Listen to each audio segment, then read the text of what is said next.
What's up guys, and welcome to another video. Today we're going to be looking at the Big M. No, not that one, this one. Everybody knows Microsoft. It's the leading global vendor in computing software and hardware, cloud services, and gaming through its Xbox service. And it's definitely one of the biggest positions in my portfolio.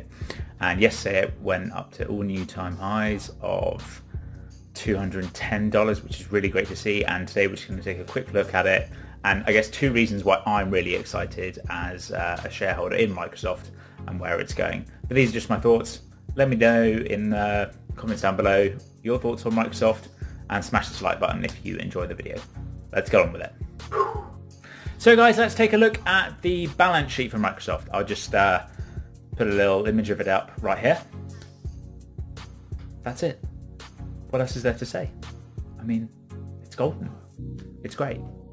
No, on a more serious note, what is there to say about Microsoft's balance sheet? It's a very strong balance sheet. I mean, if we look at it, it's got 13 billion in cash, which is, who doesn't want 13 billion in cash? But I mean, for an organization like this, that's kind of expected. It's one of the AAA organizations out there across the world. But it's got a total assets of 278 billion, which is massive, versus its total liabilities, which is 172 billion. So easily enough assets to cover its liabilities. And I mean, this just balance sheet is amazing. There's not really a lot to say. Right guys, there are two areas of Microsoft I want to talk about. These are two areas which get me excited about Microsoft, but I thought I'd let you know about them. Number one is its cloud solution services.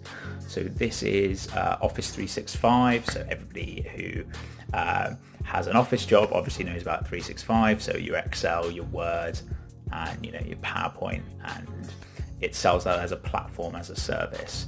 And then also its Azure service, which is its cloud operating system. So this is cloud databases and cloud analytics that it's selling as a SaaS, which is software as a service, which has seen such incredible growth over the years. I mean, if we take a look at this graph right here, it's seen 27% growth over the years, and I mean over last year, and that's really good to see. And I think anything that goes or comes from a cloud platform has that inherent benefit of being able to scale exceptionally well, because the infrastructure is obviously in the clouds. Who even knows what the clouds are? Maybe I'll save it for another video. But the infrastructure is in the clouds, and therefore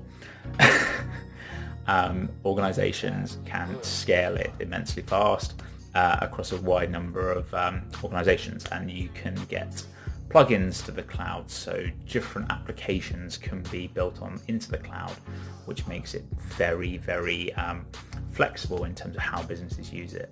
And I think as we go forward, you will see less on-site technical solutions, and you will translate more to a service where you procure from a cloud computing organization your entire kind of service catalog from the cloud.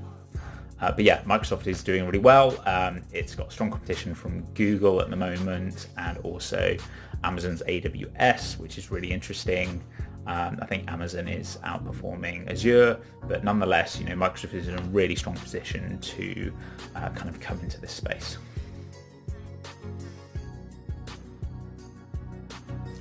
Right guys, let's look at point number two, which is Microsoft's gaming platform or service, which is predominantly Xbox. I remember having the original Xbox, and I remember it weighing an absolute ton. But we still dragged it to my friend's house every weekend to play the original Halo, which was a masterpiece.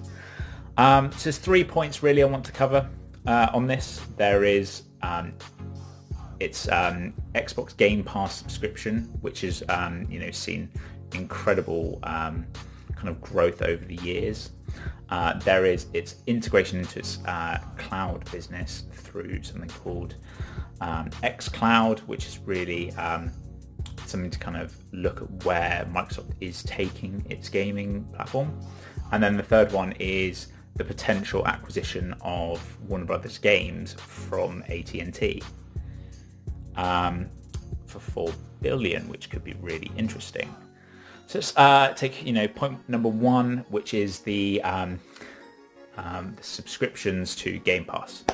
So what is Game Pass? It's really the Netflix of gaming for the Xbox console, where people can subscribe for $15 a month to access a variety or a games library of previous Xbox titles and even the newest games coming out.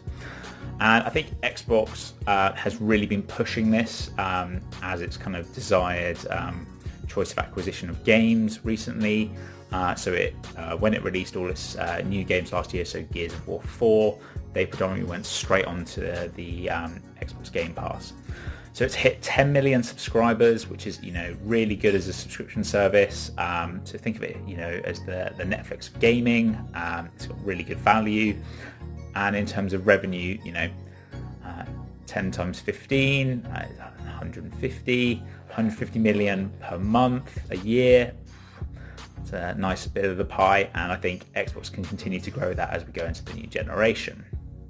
So point number 2 is really where I think Xbox is going to push it, where it's going to provide this cloud service for gaming due to the xCloud coming up. And I think it's really laid the groundwork with Azure, and this is something where I think Sony is really lagging behind, so it's rival in the next generation. I think Xbox has a really strong position in terms of having that cloud infrastructure to enable people to do cloud gaming effectively.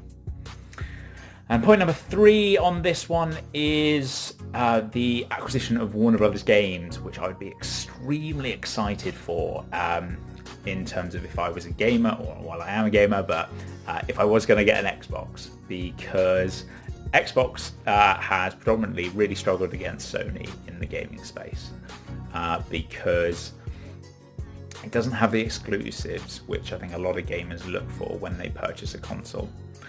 And I think the Warner Brothers games, if it can acquire it from AT&T, it has things like Mortal Kombat, Lord of the Rings, the Lego games, obviously a massive fan. But yeah, it will get access to that library, and I think Microsoft Game Studios has been on a massive acquisition journey over the last few years. I'll leave a kind of an infographic of all the studios it's acquired. But I think that's really exciting to see it grow, and the gaming industry itself is on a massive uptrend. I think due to what's going on in the world recently, it was one of the industries which saw a massive hike in business, which is lovely to see. But yeah, those are my thoughts on its gaming division and where that's going. I will leave lots of articles down below on that, so you guys can take a look in your own time. Right guys, those are my quick thoughts on Microsoft as an organisation. There are loads of other Microsoft analysis videos out there on YouTube, and I do advise you, please go visit them first before making a decision yourself. They will probably go a lot more into the other parts of Microsoft's business that I didn't, and also they will probably do a lot deeper analysis on the financials of the organisation. However, I'm a big believer in where Microsoft is going, and believe that cloud services and its offerings in that area are key to its growth in the future. So I hope you enjoyed today's video. Please smash the like button and comment down below. Let me know your thoughts on Microsoft. I'm pretty sure it's in a lot of people's portfolios, but would love to know when you guys got into Microsoft and what your thoughts are on the stock itself. Anyways, have an amazing day and go and enjoy the sun. Catch ya.